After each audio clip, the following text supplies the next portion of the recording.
Hello hello good morning सांग मैंने आज मु तुम मान शिखेबी पूरा देसी काबुली चना रेसिपी ओडिया घर है।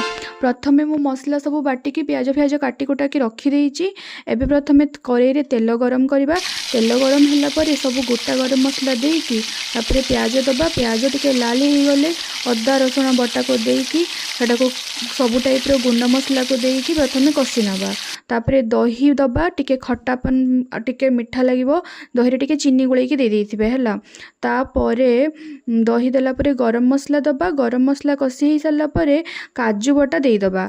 काजू बटा को भी भल से कषि सारा परे आमे सिझा होकी रखा हितबा काबुली चना को दबा। तापरे मन हिसाब रे जतकी ग्रेवी रखिबे सेतकी पानी देबे।